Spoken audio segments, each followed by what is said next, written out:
दोस्तों आज की क्लास में हम लोग पढ़ने वाले हैं मशीन के क्वेश्चन। क्योंकि आप लोग को मालूम है कोई भी एग्ज़ाम हो उसमें मशीन के क्वेश्चन जरूर पूछे जाते हैं। अगर बात कर लिया जाए इलेक्ट्रीशियन थ्योरी की तो पूरे इलेक्ट्रीशियन थ्योरी में जो सबसे इम्पोर्टेंट चैप्टर माना जाता है वो होता है मशीन। मशीन में DC machine, AC machine, induction machine, कुछ स्पेशल मशीनें भी होती हैं। तो कहने का मतलब ये है कि मशीन के क्वेश्चन आप लोग के एग्जामिनेशन में जरूर पूछे जाते हैं। तो आज की क्लास में हम लोग मशीन के क्वेश्चन को लेकर आए हैं। चलिए हम लोग शुरू करते हैं क्वेश्चन नंबर 1। सभी क्वेश्चन जो लिए गए हैं ये सभी क्वेश्चन किसी न किसी एग्जामिनेशन में पूछे गए हैं। इसी तरीके के क्वेश्चन आप लोग के एग्जामिनेशन में पूछे जाते हैं। चलिए हम लोग शुरू करते हैं क्वेश्चन नंबर 1। 72 कॉइल वाले 72 कॉइल वाले डीसी मशीन के लिए कम्यूटेटर सेगमेंट की संख्या कितनी होगी। देखिए कम्यूटेटर सेगमेंट्स होते क्या हैं आप लोग को बता दें। ये होता है कम्यूटेटर, यह है हमारा कम्यूटेटर। कम्यूटेटर को इस तरीके से डिवाइड किया जाता है बीच बीच में, इसको हम लोग बोलते हैं कम्यूटेटर सेगमेंट्स। क्या बोलते हैं? Commutator segments. और यहाँ पर कॉइल को लपेटा जाता है, इस तरीके से कॉइल होती है। ये क्या है? कॉइल है, कॉइल का कनेक्शन है। कॉइल किस चीज़ की बनाएंगे? कॉपर की बनाएंगे। तो इस तरीके से कॉइल का कनेक्शन किया जाता है, यह है कॉइल का कनेक्शन।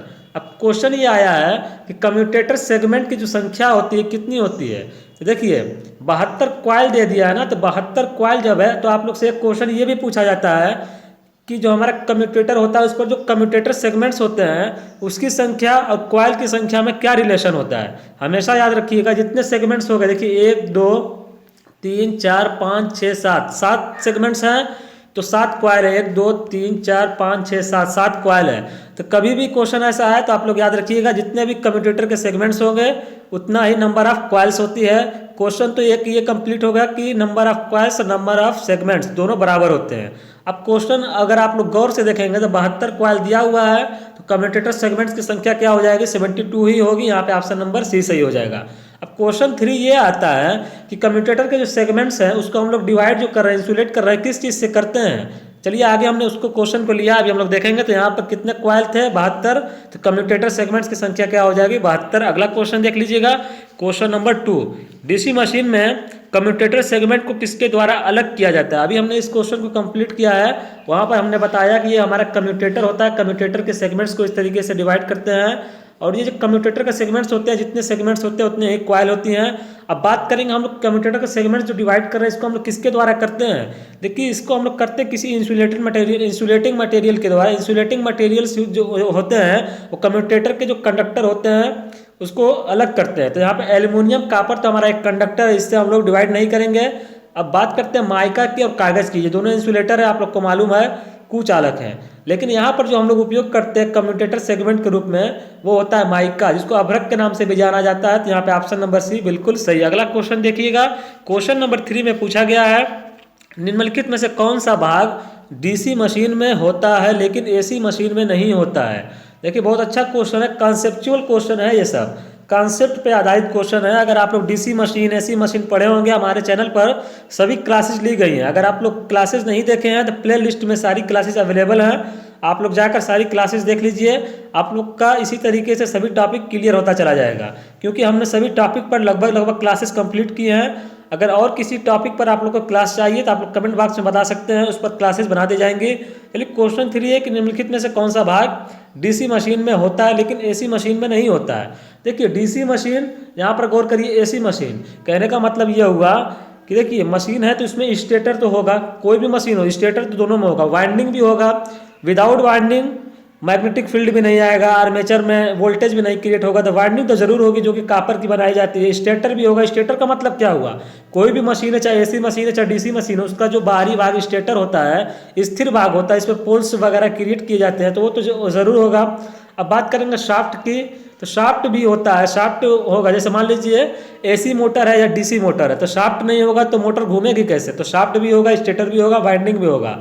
अब डी ऑप्शन जो दिया हुआ है कम्यूटेटर, इसमें इसी में कॉन्सेप्ट छुपा हुआ है एसी मशीन और डीसी मशीन का। तो यहाँ पे ऑप्शन नंबर डी सही हो जाएगा कि डीसी मशीन में कम्यूटेटर होता है लेकिन एसी मशीन में नहीं होता। क्यों नहीं होता उसके बारे में भी जानिए। देखिए डीसी मशीन में क्या होता है, कभी भी एक कॉन्सेप्ट होता है। देखिए आर्मेचर की जहाँ वाइंडिंग होगी, आर्मेचर वाइंडिंग, मान लीजिए ये जो वाइंडिंग है ये आर्मेचर की वाइंडिंग है। अब इस वाइंडिंग में जो ईएमएफ आएगा वो हमेशा एसी नेचर का आता है, कभी भी डीसी का आएगा ही नहीं। चाहे वो एसी मशीन हो चाहे डीसी मशीन हो, आर्मेचर की वाइंडिंग में जो ईएमएफ उत्पन्न होता है वो हमेशा एसी नेचर का होता है, जो कि नेचर इस तरीके से होता है। हमको डीसी मशीन में क्या चाहिए, इस तरीके कांस्टेंट नेचर चाहिए, डीसी चाहिए। तो इसी एसी को डीसी में कन्वर्ट करने के लिए हम लोग उपयोग कर लेते हैं कम्यूटेटर का। तो डीसी मशीन में हमने उपयोग कर लिया कम्यूटेटर। अब एसी मशीन में इसकी क्या हो सकता है बताइए। जब एसी मशीन है तो हमको एसी चाहिए, इसी ईएमएफ का उपयोग हम लोग कर लेंगे स्लिप रिंग की मदद से। जैसे हम लोग सिंक्रोनस जनरेटर पढ़ाए थे आप लोग को, वहाँ पर बताया गया था सिंक्रोनस जनरेटर या अल्टरनेटर। उससे क्या करते हैं, उसको हम लोग एसी जनरेटर के नाम से भी जानते हैं। इसी एसी को डायरेक्ट स्लिप रिंग बनी होती है फास्फर ब्रांच की, उसी की मदद से डायरेक्ट ले लेते हैं। तो क्वेश्चन का कहने का मतलब ये था कि डीसी मशीन है तो उसमें कम्यूटेटर होगा, लेकिन एसी मशीन में नहीं होगा। तो यहाँ पे ऑप्शन नंबर डी सही था, कम्यूटेटर। देखिए इस क्वेश्चन को डायरेक्ट हम बता सकते थे कि डीसी मशीन में कम्यूटेटर होता है, एसी मशीन में नहीं होता। ऑप्शन नंबर डी सही है, आगे बढ़ जाते हैं। लेकिन ऐसा करने से शायद आप लोग को ये क्वेश्चन को रटना पड़ता है कि डीसी मशीन में कम्यूटेटर होता है, एसी मशीन में नहीं होता है, डीसी मशीन में कम्यूटेटर होता है, एसी मशीन में नहीं होता है। ऐसे आप लोग को रटना पड़ता है, और रटने का सब्जेक्ट नहीं है। इलेक्ट्रीशियन का जो ट्रेड होता है, इलेक्ट्रीशियन के क्वेश्चन, ये रटने से काम नहीं चलेगा, इसको समझना पड़ता है। जब तक आप लोग समझेंगे नहीं, एग्जामिनेशन में क्वेश्चन को नहीं हल कर पाएंगे। क्योंकि देखिए आजकल जो पेपर का लेवल है वो चेंज हो रहा है। अब जो क्वेश्चन पूछे जा रहे हैं वो थोड़ा कॉन्सेप्चुअल क्वेश्चन भी आ रहे हैं। तो कॉन्सेप्ट को समझिएगा आप लोग, तभी आप लोग पेपर को अच्छे से अटेंड कर पाएंगे, नहीं तो आप लोग पेपर को अच्छे से अटेंड नहीं कर पाएंगे। इसीलिए थोड़ा समझाया जाता है। तो यहाँ पे ऑप्शन नंबर डी सही हो जाएगा। अगला क्वेश्चन देखिएगा, क्वेश्चन नंबर 4। निम्नलिखित में से कौन सा मोटर आमतौर पर कम हार्स पावर के लिए उपयोग किया जाता है। कम हार्स पावर के लिए यहाँ पर जो मोटर दिया हुआ, DC series motor, DC shunt motor, compound motor, ये सभी हमारे सेल्फ एक्साइटेड मोटर के प्रकार है। सेल्फ एक्साइटेड मोटर क्या होता है, जिसकी जो फील्ड वाइंडिंग होती है ना, वो अपने आप एक्साइटेड हो जाती है, किसी एक्साइटेशन की, बाहरी एक्साइटेशन की आवश्यकता नहीं होती है, उसको हम लोग बोलते हैं सेल्फ एक्साइटेशन।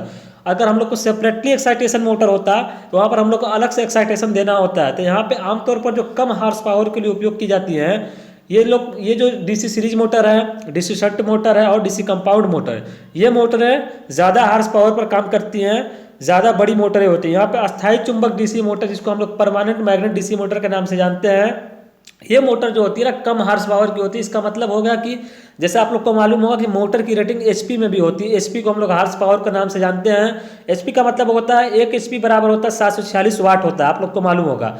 ये मीट्रिक में और ब्रिटिश में होता है, एक होता है 735.5 वाट, एक होता है 746 वाट।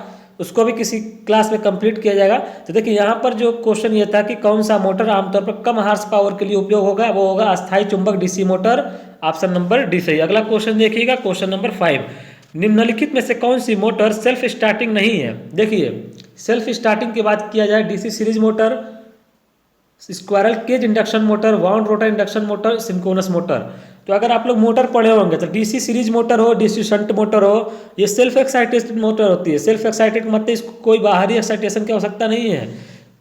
इसको स्टार्ट करने के लिए कोई अलग से प्रोसेस नहीं अपनाना पड़ता हम लोग को। इसलिए हम लोग कह सकते हैं कि डीसी सीरीज मोटर हमारी सेल्फ स्टार्टेड मोटर होती हैं, अपने आप स्टार्ट होती है। स्क्वायरल केज इंडक्शन मोटर और वाउंड रोटर इंडक्शन मोटर, ये दोनों इंडक्शन मोटर का प्रकार होता है। स्क्वायरल केज पे अगर आप लोग गौर करेंगे तो, और वाउंड रोटर, ये दोनों रोटर के प्रकार होते हैं।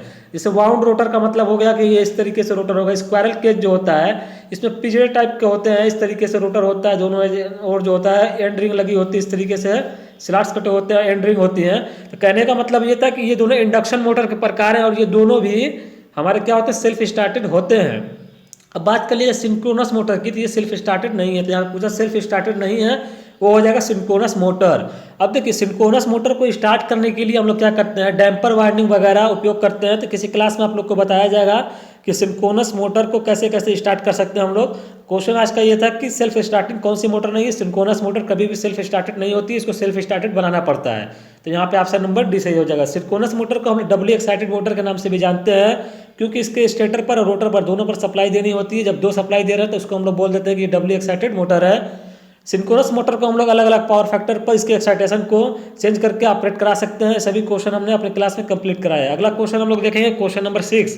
पूछा गया है कि पृथक उत्तेजना के रूप में निम्नलिखित में से किसका उपयोग नहीं किया जा सकता है। देखिए पृथक उत्तेजना का मतलब आप लोग क्या समझ रहे हैं, इसको हम लोग सेपरेटली एक्साइटेशन के नाम से जानते हैं। जैसे कहीं भी हम लोग को आवश्यकता है कि अलग से हम लोग को फील्ड वाइंडिंग है, ये फील्ड वाइंडिंग को हम लोग को अलग से एक्साइटेशन करना, अलग से इसको मैग्नेटिक फील्ड क्रिएट कराना, इसमें तो अलग से एक्साइटेशन देना पड़ता है। तो वहाँ पर हम लोग क्या करते हैं, पृथक उत्तेजना का उपयोग करते हैं। तो इसके रूप में हम लोग क्या करेंगे, छोटा डीसी शंट जनरेटर उपयोग कर सकते हैं, रेक्टिफाइड डीसी का उपयोग कर सकते हैं, स्टोरेज बैटरी उपयोग कर सकते हैं।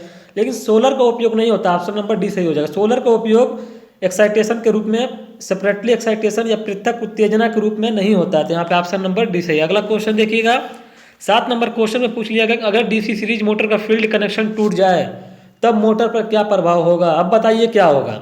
अगर डीसी सीरीज मोटर है, डीसी सीरीज मोटर का फील्ड का कनेक्शन टूट गया, फील्ड का कनेक्शन टूटने का मतलब क्या, ये वाइंडिंग थी हमारी फील्ड की वाइंडिंग, ये बीच से ऐसे टूट गई, क्या हो गई, टूट गई। जब टूट गई अब इसमें फ्लक्स जाएगा क्या, जब करंट नहीं जाएगी तो फ्लक्स कहाँ से जाएगा। अब बताइए कि ओपन वाइंडिंग में कभी भी फ्लक्स, कभी भी करंट जाती है, नहीं जाती है। ओपन वाइंडिंग हो गई, ओपन कनेक्शन हो गया, उसमें करंट नहीं जाएगी, जहाँ करंट होती है वहाँ फ्लक्स होता है। तो जब करंट नहीं जाएगी तो फ्लक्स नहीं होगा, जब फ्लक्स नहीं होगा तो स्पीड क्या हो गया। अब आप लोग बता सकते हैं मोटर की स्पीड पर क्या प्रभाव होगा। देखिए अगर डीसी सीरीज मोटर का फील्ड कनेक्शन टूट जाए तब मोटर पर क्या प्रभाव होगा। इसका कहने का मतलब है कि मोटर की स्पीड पर क्या प्रभाव होगा, समान रूप से कार्य करती रहेगी, रुक जाएगी, जल जाएगी, बहुत उच्च गति प्राप्त कर लेगी। देखिए यहाँ पर जो हम लोग का एक फार्मूला होता है एन डायरेक्टली प्रोपोर्शनल EV/F, आप लोग को मालूम होगा। यहाँ से अगर आप लोग देखेंगे फाई क्या हो गया हमारा, फील्ड वाइंडिंग कनेक्शन टूट गया, ये हो गया कम हो जाएगा या जीरो हो जाएगा, तो क्या हो जाएगा, स्पीड बहुत ज़्यादा हो जाएगी। ऑप्शन नंबर डी से बहुत उच्च गति प्राप्त कर लेगी। यहाँ पर क्या हो जाएगा, बहुत उच्च गति प्राप्त कर लेगी। अगला क्वेश्चन देखिएगा, क्योंकि इन्वर्सली प्रोपोर्शनल था आप लोग जान रहे हैं, तो यहाँ पर बहुत उच्च गति हो जाएगी। अगला क्वेश्चन, क्वेश्चन नंबर 8, जब सिंक्रोनस मोटर को स्टार्ट किया जाता है तब उसकी फील्ड वाइंडिंग को, ऑप्शन है कि ओपन रखा जाता है, एक डीसी सोर्स से कनेक्ट किया जाता है, एक एसी सोर्स से कनेक्ट किया जाता है, शॉर्ट सर्किट रखा जाता है। देखिए यहाँ पर ओपन सर्किट, शॉर्ट सर्किट, ये कॉन्सेप्ट नहीं लगता है सिंक्रोनस मोटर को जब स्टार्ट किया जाता है। कॉन्सेप्ट ये होता है कि हम लोग दो वाइंडिंग होते हैं ना, ये होता है स्टेटर, मान लीजिए ये रोटर, तो स्टेटर पर भी हमने सप्लाई दिया, यहाँ पर एसी सप्लाई हम लोग देते हैं, और रोटर पर जो होता है ये डीसी सप्लाई देते हैं। तो कहने का मतलब क्वेश्चन का ये था कि सिंक्रोनस मोटर को जब स्टार्ट करते हैं तो उसकी फील्ड वाइंडिंग, ये जो फील्ड वाइंडिंग होती है, इसको हम लोग क्या करते हैं, इसको हम लोग डीसी सप्लाई से कनेक्ट करते हैं, डीसी सप्लाई से कनेक्ट करते हैं। ऑप्शन नंबर बी सही है, एक डीसी सोर्स से कनेक्ट किया जाता है, एसी सप्लाई नहीं देते, स्टेटर पर एसी सप्लाई देते हैं। और यही जो सप्लाई जो हम लोग दे रहे हैं स्टेटर और रोटर पर, इसीलिए हम लोग इसको डब्ल्यू एक्साइटेड मोटर के नाम से भी जानते हैं। तो यहाँ पे ऑप्शन नंबर बी बिल्कुल सही था। अगला क्वेश्चन देख लीजिए, क्वेश्चन नंबर 9 में पूछ लिया गया है, डीसी मशीन की चाल किसके द्वारा मापी जाती है। देखिए डीसी मशीन होती है, वो रोटेट कर रही है, घूम रही है, तो उसकी चाल को मेजर करना है, तो किसके द्वारा मापेंगे, टांग टेस्टर, नहीं टांग टेस्टर के द्वारा नहीं मापा जाता, मल्टीमीटर, मल्टीमीटर से हम लोग कंटिन्यूटी चेक करते हैं, ये सभी चेक करते हैं। टैकोमीटर, एनर्जी मीटर, तो आप लोग जानते हैं एनर्जी मीटर भी हम लोग का चाल नहीं मापता है, तो यहाँ पे टैकोमीटर हो जाएगा, ऑप्शन नंबर सी से टैकोमीटर, टैकोमीटर से डीसी मशीन की चाल को मेजर किया जाता है, ऑप्शन नंबर सी सही। अगला क्वेश्चन देखिएगा, क्वेश्चन नंबर 10, डीसी मशीन में इंटरपोल की वाइंडिंग आर्मेचर के साथ कैसे जुड़ी हुई होती है। यहीं पे हम आप लोग को 2 क्वेश्चन बताएंगे, और ये दोनों क्वेश्चन आप लोग के बहुत इंपॉर्टेंट क्वेश्चन, इससे क्वेश्चन आप लोग के एग्जामिनेशन में पूछे जाते हैं। पहला क्वेश्चन तो यह है कि जो दिया गया है कि इंटरपोल की वाइंडिंग, इंटरपोल की वाइंडिंग एक होता है हमारा कंपनसेटिंग वाइंडिंग, क्या होता है, कंपनसेटिंग वाइंडिंग। इन दोनों का काम क्या होता है, कैसे कनेक्ट होता है, इसके बारे में थोड़ा सा आप लोग को बता देते हैं, क्योंकि ये इंपॉर्टेंट क्वेश्चन है, आप लोग के एग्जामिनेशन में आते हैं। देखिए इंटरपोल की वाइंडिंग हो या कंपनसेटिंग वाइंडिंग हो, डीसी मशीन में इन दोनों वाइंडिंग को हम लोग उपयोग करते हैं आर्मेचर रिएक्शन को न्यूट्रलाइज करने के लिए या रिड्यूस करने के लिए, कम करने के लिए। तो पहला क्वेश्चन तो ये आ गया। और दोनों का कनेक्शन, इंटरपोल वाइंडिंग का कनेक्शन या कंपनसेटिंग वाइंडिंग का कनेक्शन, दोनों को हम लोग आर्मेचर के साथ सीरीज में जोड़ते हैं। तो क्वेश्चन यहाँ पर यह है कि डीसी मशीन में इंटरपोल की वाइंडिंग आर्मेचर के साथ कैसे जुड़ी हो जाएगी, सीरीज में होगी। कंपनसेटिंग वाइंडिंग भी सीरीज में होती, दोनों का काम आर्मेचर रिएक्शन को न्यूट्रलाइज करना या कम करना होता है। यहाँ पे ऑप्शन नंबर ए सही। अगला क्वेश्चन देखिएगा, क्वेश्चन नंबर 11, एक लैप वाउंड डीसी मशीन में समांतर पथ की संख्या 10 है और स्लॉट्स की संख्या 100 है, तब पोल पिच का मान कितना होगा। देखिए पोल पिच के बारे में हमने बताया था, पोल पिच क्या होता है ना, जैसे हमारा एक पोल है ये इस तरीके से, तो हमारा क्या हो जाएगा, एन है, ये एस है, तो दोनों ध्रुव के बीच की जो दूरी होती है पूरी पोल पिच कहलाती है। तो कहने का मतलब है कि वाइंडिंग का जब चैप्टर आप लोग को पढ़ाएंगे, वाइंडिंग के क्लासेज आप लोग के लिए ली गई हैं, वो भी हमारे चैनल पर अवेलेबल है, तो आप लोग उस क्लासेस को भी देख सकते हैं। तो उसमें हमने बताया था कि पोल पिच क्या होता है। देखिए पोल पिच जो होता है ना, पोल पिच का फार्मूला होता है स्लॉट्स पर पोल, स्लॉट्स पर पोल, इसको हम लोग बोलते हैं पोल पिच। स्लॉट्स क्या दिए हुए हैं, समांतर पथ की संख्या दिया है 10 और स्लॉट्स की संख्या 100, तो स्लॉट्स क्या दिए हुए हैं 100, तो यहाँ एस की जगह रख दीजिए 100। और देखिए हम लोग को दिया हुआ है पोल कितना दिया हुआ है, समांतर पथ की संख्या दिया। अब देखिए आप लोग अगर क्वेश्चन में गौर करेंगे, अगर आप लोग जानते होंगे लैप वाउंड मशीन और वेव वाउंड मशीन होती है, 2 तरीके की मशीन होती है। तो देखिए लैप वाइंडिंग में क्या होता है, लैप वाइंडिंग यहाँ दिया हुआ है, यहाँ पर ए बराबर पी होता है, ए क्या होता है समांतर पथ और पी होता है पोल्स की संख्या, और वेव वाइंडिंग होता है तो वहाँ पर ए बराबर तो हमेशा 2 रहता है तो यहाँ पर क्या हो जाएगा, देखिए पोल्स की संख्या हम लोग को नहीं दिया है, तो समांतर पथ की संख्या दिया है ना, तो ए का मान दिया है तो पी का मान भी उतना ही होगा। ए बराबर होता है पी, तो पी बराबर हो जाएगा 10। जैसे कितना हो जाएगा 10 दाम है, इसको काट दीजिए, 1 0 से 1 0 काट दीजिए, 10 मिल जाएगा। यहाँ पे ऑप्शन नंबर ए सही हो जाएगा 10।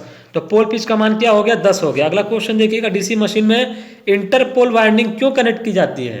कॉपर हानि को कम करने के लिए, आयरन हानि को कम करने के लिए, आर्मेचर रिएक्शन को प्रभाव को कम करने के लिए, इनमें से कोई नहीं। हमने अभी बताया डीसी मशीन में इंटरपोल की वाइंडिंग हो, कंपनसेटिंग वाइंडिंग हो, जिसको हम लोग क्षतिपूर्ति वाइंडिंग के नाम से भी जानते हैं। कंपनसेटिंग वाइंडिंग को कंपनसेट करने का मतलब होता है क्षतिपूर्ति करना। तो यहाँ पे इंटरपोल की वाइंडिंग और कंपनसेटिंग वाइंडिंग दोनों का हम लोग उपयोग करते हैं। किस लिए? आर्मेचर रिएक्शन प्रभाव को न्यूट्रलाइज करने के लिए या रिड्यूस करने के लिए, कम करने के लिए। ऑप्शन नंबर सी सही। अगला क्वेश्चन देखिएगा, क्वेश्चन नंबर 13, डीसी सप्लाई के द्वारा किस प्रकार का चुंबकीय फील्ड उत्पन्न किया जाता है? देखिए डीसी सप्लाई है तो स्टेशनरी चुंबकीय फील्ड, रोटेटिंग चुंबकीय field, rotating electrostatic field, alternating electrostatic field. सबसे पहला क्वेश्चन तो ये आएगा किस प्रकार का चुंबकीय फील्ड उत्पन्न किया जाता है। चुंबकीय फील्ड यहाँ उत्पन्न होगा तो इलेक्ट्रोस्टैटिक फील्ड और इलेक्ट्रोस्टैटिक फील्ड, ये दोनों ऑप्शन तो ऐसे ही कैंसिल हो गए। तो एग्जामिनेशन में आप लोग जब क्वेश्चन को पढ़ा करिए तो पहले तो आप लोग को क्वेश्चन को सही से पढ़ा करिए। क्वेश्चन पढ़ने के बाद आप लोग आंसर को सही से पढ़ा करिए, तो वहीं से आप लोग को कुछ आइडिया लग जाता है कि यहाँ पर कौन कौन से ऑप्शन को हम लोग नेगलेक्ट कर सकते हैं, ये ऑप्शन नहीं होगा। जैसे अभी हमने 2 ऑप्शन को नेगलेक्ट कर दिया, तो ऐसे ही आप लोग नेगलेक्ट करने का भी तरीका जानिए। उसके बाद आप लोग सही कॉन्सेप्ट पकड़कर सही से आंसर को सिलेक्ट किया करिए। कभी कभी आप लोग को आता हुआ क्वेश्चन भी आप लोग गलत कर देते हैं, तो ऐसा आप लोग मत करिएगा। तो देखिए स्टेशनरी चुंबकीय फील्ड और रोटेटिंग चुंबकीय फील्ड। अब देखिए यहाँ पर गौर करिए स्टेशनरी और रोटेटिंग। तो डीसी सप्लाई है, डीसी सप्लाई कैसे चलती है? ऐसे चलती है। एसी सप्लाई कैसे चलती है? ऐसे चलती है, ये रोटेट करती रहती है। तो कहने का मतलब क्या था, अब मैग्नेटिक फील्ड जो डीसी सप्लाई से बनेगा वो इस तरीके का बनेगा, जिसको हम लोग क्या नाम देंगे? स्टेशनरी नाम देंगे। अगर एसी से बनता है तो इसको हम लोग देते कि ये रोटेटिंग टाइप का आता है। यहाँ पर डीसी सप्लाई के द्वारा जो मैग्नेटिक फील्ड बनेगा वो हो जाएगा स्टेशनरी। ऑप्शन नंबर ए सही हो जाएगा। अगला क्वेश्चन देखिएगा 14 नंबर क्वेश्चन। 14 नंबर क्वेश्चन में दिया प्रेरित धारा की दिशा ऐसी होती है कि यह हमेशा इसके कारण का विरोध करती है। यह कौन सा नियम है? देखिए बहुत ही इंपॉर्टेंट नियम है, इसी पे मोटर हमारी घूम जाती है। आप लोग को कभी हम लोग वर्किंग प्रिंसिपल ऑफ मोटर पढ़ाएंगे तो उसमें बताएंगे कि ये काम कैसे करता है। ये हमारा लेंज का नियम होता है और लेंज का नियम बहुत ही इंपॉर्टेंट नियम है। ऐसा नहीं है कि ये बिना मतलब का ऐसे ही नियम आ गया, बहुत ज़्यादा इंपॉर्टेंट नियम इसको हम लोग बोल सकते हैं। तो प्रेरित धारा की दिशा ऐसी होती है कि यह हमेशा इसके कारण का विरोध करती है। कहने का मतलब है जैसे हमारा आई उत्पन्न हुआ, प्रेरित धारा उत्पन्न हुआ, अब ये उत्पन्न किसके कारण हुआ? इस वोल्टेज के कारण हुआ, वी के कारण, या इस वोल्टेज V1 के कारण, तो इसी का ये विरोध करने लगेगी। तो इसी को हम लोग कहते हैं कि ये लेंज का नियम है। कौन सा नियम है? लेंज का नियम है। तो यहाँ पे ऑप्शन नंबर सी सही हो जाएगा। ओम्स का नियम क्या होता है? ओम्स का नियम कहता है किसी भी चालक की भौतिक अवस्थाएं, जैसे हमारा टेम्परेचर, ताप, दाब आदि को कांस्टेंट करके अगर उसके सिरों पर वोल्टेज लगाते हैं, विभवांतर लगाते हैं, तो उस चालक में के सिरों पर बहने वाली धारा जो होती है डायरेक्टली प्रोपोर्शनल होती है। यहाँ से हम लोग को एक कांस्टेंट मिलता है V बराबर IR। R जो होता है कांस्टेंट होता है, इसी को हम लोग प्रतिरोध के नाम से जानते हैं। केल्विन का नियम, केल्विन का नियम होता है, एक होता है किरचॉफ का नियम। किरचॉफ में भी 2 नियम आता है, जैसे एक हमारा होता है किरचॉफ का फर्स्ट नियम, किरचॉफ का सेकंड नियम। इस पर भी क्वेश्चन आप लोग से पूछे जाते हैं। तो यहाँ पे ऑप्शन नंबर सी सही था। प्रेरित धारा की दिशा ऐसी होती है कि इसके कारण का विरोध करती है। ऑप्शन नंबर सी सही। अगला क्वेश्चन देखिएगा 15 नंबर क्वेश्चन में पूछा गया एक डीसी मोटर में बैक EMF का मान और चुंबकीय फ्लक्स का मान, देखिए दोनों 2 गुना कर दिया जाता है। मोटर की स्पीड क्या होगी? मोटर की स्पीड क्या होती है? Indirectly proportional EB/φ। EB क्या होता है? Back EMF। φ क्या होता है? फ्लक्स। तो दोनों को 2 गुना कर लीजिए, 2EB कर लीजिए। देखिए बैक EMF भी 2 गुना हो रहा है, चुंबकीय फ्लक्स भी 2 गुना हो रहा है। 2EB बटे में 2φ, तो कैंसिल हो जाएगा दोनों आपस में। EB बटे में φ मिल गया, तो यहाँ पे कोई भी प्रभाव स्पीड पर नहीं होने वाला है। इनके हाई स्पीड, इस पर कोई प्रभाव नहीं हो रहा, तो यहाँ पे ऑप्शन नंबर ए सही हो जाएगा। आप परिवर्तित रहेगी। अगला क्वेश्चन देखिएगा, क्वेश्चन नंबर 16। किसी भी मशीन की दक्षता कब अधिक होगी? देखिए किसी भी मशीन की दक्षता अधिक कब होगी? जब हानियाँ बहुत अधिक हों, जब हानियाँ स्थिर हों, दक्षता पर हानि में कोई प्रभाव नहीं होता, जब हानियाँ कम से कम हों। कोई भी मशीन है तो उसकी दक्षता या एफिशिएंसी अधिक कब होगी? जब लॉसेस कम से कम हो। हमने अगर इनपुट में 100 वाट को दे दिया, 100 वाट को दे दिया, आउटपुट पर अगर हम लोग को 98 वाट मिल रहा है, और एक बार हमने क्या दिया, 100 वाट को ही दिया, आउटपुट पर हम लोग को 80 वाट मिल गया। तो अब बताइए किसकी दक्षता अधिक है? इसकी दक्षता अधिक है। हम क्या चाहेंगे कि जब हमने इनपुट ज़्यादा दिया, इनपुट जो भी दिया, तो हम चाहेंगे आउटपुट भी ज़्यादा से ज़्यादा मिल जाए, तब तो हम मानेंगे कि दक्षता अधिक है। इसका मतलब ये हुआ कि यहाँ पे लॉसेस ज़्यादा हो गए, यहाँ पे लॉसेस कम हो गए। तो जब भी लॉसेस कम होगा तो हानि लॉसेज कम होने का मतलब हानि कम होगी, हानियाँ कम होगी तो इसका मतलब एफिशिएंसी अधिक होगी। तो मशीन की दक्षता अधिक कब होगी? जब हानियाँ बहुत अधिक हो नहीं, जब हानियाँ स्थिर हो नहीं, दक्षता पर हानियों का कोई प्रभाव नहीं पड़ता, जब हानियाँ कम से कम हो। तो यहाँ पे ऑप्शन नंबर डी सही हो जाएगी, हानि कम से कम हो, लॉसेज कम से कम हो, दक्षता ज़्यादा से ज़्यादा हो जाएगी। ऐसे भी आप लोग देख सकते हैं, देखिए दक्षता क्या होती है, एफिशिएंसी इसको ईटा से लिखते हैं, ये होता है आउटपुट बटे में इनपुट, आउटपुट बटे में इनपुट, ये होता है दक्षता। यहाँ से आप लोग को एफिशिएंसी भी निकाला जाता है। जैसे आप लोग को क्वेश्चन ये दे दिया जाए, किसी मशीन का आउटपुट इतना है, इनपुट इतना है, तो इसकी एफिशिएंसी क्या होगी? तो आउटपुट बटे में इनपुट से आप लोग निकाल लीजिएगा। यहाँ से अगर परसेंटेज में पूछेगा तो 100 से मल्टीप्लाई कर लीजिएगा। तो मशीन की दक्षता कब अधिक होगी? जब आउटपुट हम लोग को ज़्यादा मिलेगा। आउटपुट क्या है? डायरेक्टली प्रोपोर्शनल है। इसका मतलब यह हुआ कि दक्षता कब अधिक होगी? जब आउटपुट अधिक होगा। और आउटपुट कब अधिक होगा? जब लॉसेस कम होगा। तो यहाँ पे जब हानियाँ कम से कम हो। ऑप्शन नंबर डी सही। अगला क्वेश्चन देखिएगा 17 नंबर क्वेश्चन में कि डीसी मशीन में इनमें से कौन सी ब्रेकिंग की एक विधि नहीं है? देखिए plugging, dynamic braking, regenerative braking, ये तीनों जो होती है डीसी मशीन में ब्रेकिंग की विधि है। यहाँ पे भौतिक ब्रेकिंग जो होता है, फिजिकल ब्रेकिंग, ये कोई भौतिक विधि ब्रेकिंग नहीं होती है। अब देखिए क्वेश्चन में जो प्लगिंग दिया हुआ है, इसका मतलब है इसमें कनेक्शन को रिवर्स कर देते हैं। प्लगिंग में बहुत ज़्यादा हाई स्टार्टिंग टार्क से मोटर रुक जाती है, तो यहाँ पे होता है प्लगिंग, डायनामिक ब्रेकिंग और रीजनरेटिव ब्रेकिंग। ये तीनों क्या होते हैं? हमारे ब्रेकिंग की विधि है। यहाँ पे ऑप्शन नंबर डी सी हो जाए, भौतिक ब्रेकिंग, ये कोई विधि नहीं है। अगला क्वेश्चन देख लीजिएगा, डीसी मशीन में किस ब्रेकिंग के दौरान ऊर्जा बचाई जाती है? देखिए क्वेश्चन पे आप लोग गौर करिए। अभी हमने क्या बताया, कुछ क्वेश्चन को आप लोग इस तरीके से भी आंसर को पकड़ लेते हैं कि इसका आंसर क्या होगा। ब्रेकिंग के दौरान ऊर्जा बचाई जाती है, ऊर्जा बचाना है। देखिए यहाँ पर ऊर्जा बचाई जाती है, कहने का मतलब क्या हुआ? रीजनरेटिव ब्रेकिंग पे अगर आप लोग रीजनरेट किया जा रहा है, इसका मतलब ऐसा लग रहा है कि कुछ इसमें ऊर्जा बच रही है। तो यहाँ पे ऑप्शन नंबर सी सही हो जाएगा, रीजनरेटिव ब्रेकिंग। इसमें ब्रेकिंग के दौरान क्या होता है? ऊर्जा को बचाया जाता है, ऊर्जा सेव कर लिया जाता है। तो यहाँ पे ऑप्शन नंबर सी सही है। अगला क्वेश्चन देखिएगा, यहाँ पे दिया हुआ है कि बेयरिंग खराब होने पर मोटर की स्पीड पर क्या प्रभाव होगा? बेयरिंग आप लोग देखे होंगे, पंखे में भी बेयरिंग होती है, किसी मोटर में बेयरिंग होती है। तो यहाँ पे मोटर की बात हो रही है, पंखे की बात नहीं हो रही है। क्योंकि देखिए बेयरिंग खराब हो गई तो मोटर की स्पीड पर क्या होगा? मोटर की स्पीड कम हो जाएगी, अधिक हो जाएगी, कोई प्रभाव नहीं होगा, बहुत अधिक हो जाएगी। जब बेयरिंग खराब हो गई तो वो कायदे से घूम नहीं पाएगी, तो मोटर क्या हो जाएगी? धीमी घूमेगी, कम स्पीड हो जाएगी। यहाँ पे ऑप्शन नंबर ए सही हो जाएगा, स्पीड कम हो जाएगी। अगला क्वेश्चन देख लीजिएगा, आज का आखिरी क्वेश्चन है, क्वेश्चन नंबर 20। इनमें से कौन सी वाइंडिंग को सीरीज वाइंडिंग के नाम से जाना जाता है? देखिए इसके बारे में भी हमने बहुत ही डिटेल में बताया हुआ है। आप लोग क्लासेस को पूरी देखा करिए, जितने भी क्लासेस आप लोग को दी गई हैं, आप लोग पूरी क्लासेस अगर जो लोग भी देखते होंगे, बहुत से लोग ऐसे हैं जो हमारी सभी क्लासेस को देखते हैं। बहुत से स्टूडेंट्स ऐसे हैं, जितनी भी क्लासेस हम अपलोड करते हैं सभी क्लासेस को देखते हैं। बहुत से लोग हैं, एक दो लोग नहीं, बहुत से लोग हैं। और कुछ लोग होंगे जो पिछली क्लासेस नहीं देखे होंगे, तो उन लोगों से मैं रिक्वेस्ट करूंगा कि हमारी सारी क्लासेज आप लोग ज़रूर देख लीजिए। क्योंकि जब पूरी क्लासेज आप लोग देख लेंगे तो हमारे जो क्वेश्चन आते हैं वो क्वेश्चन किसी न किसी तरीके से पिछली क्वेश्चन से रिलेट करते हुए आते हैं, ताकि हम लोग इसी तरीके से डे बाय डे अपने चैनल पर क्लासेज लेते रहते हैं और नए नए टॉपिक पर क्लासेज लेते हैं, नए नए क्वेश्चन को प्रैक्टिस करते रहते हैं। क्वेश्चन तो जरूर नए होते हैं, लेकिन अभी हमने बताया इलेक्ट्रीशियन ट्रेड हमारा क्या होता है, वो कॉन्सेप्चुअल ट्रेड होता है, कॉन्सेप्ट पर काम करना होता है। तो क्वेश्चन तो जरूर नए होंगे, लेकिन कॉन्सेप्ट वही होगा। तो कॉन्सेप्ट आप लोग सब पढ़ते हुए आइए। पिछली क्लासेज हमारे चैनल पर अवेलेबल हैं। ये क्लास कितने नंबर की है? ये क्लास है हम लोग की 64 नंबर की। 64 नंबर की ये क्लास है। इससे पहले हम लोग क्लासेज अपलोड कर चुके हैं 63 क्लास यूपीपीसीएल टीजी2 और एएलपी के लिए। तो वो क्लासेज आप लोग ज़रूर देख लीजिए।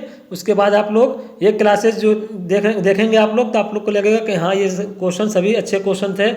तो देखते हैं हम लोग क्वेश्चन नंबर 20। इनमें से कौन सी वाइंडिंग को सीरीज वाइंडिंग के नाम से जाना जाता है?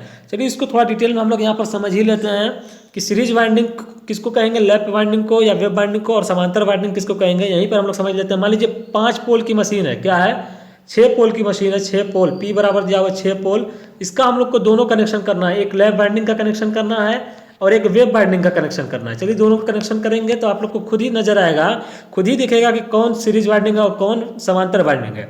देखिए लैप वाइंडिंग में क्या होता है, ए बराबर पी होता है, आप लोग को मालूम है। तो लैप वाइंडिंग के लिए क्या हो जाएगा, हम लोग को जो ए मिलेगा वो मिलेगा 6, क्योंकि 6 पोल की मशीन है। अब बात करेंगे वेब बाइंडिंग में। देखिए वेब बाइंडिंग में क्या हो जाएगा, ए बराबर हमेशा 2 होता है, चाहे पोल्स की संख्या कितनी भी हो, पोल्स की संख्या चाहे कम हो ज़्यादा कुछ भी हो, हम लोग को जो रास्ते मिलते हैं पैरेलल पाथ जो होता है वेब बाइंडिंग में हमेशा 2 होता है। अब दोनों का कनेक्शन करना है। देखिए P बराबर 6 के लिए करना है हम लोग को, इसका मतलब हो गया 6 कॉइल बनाना है।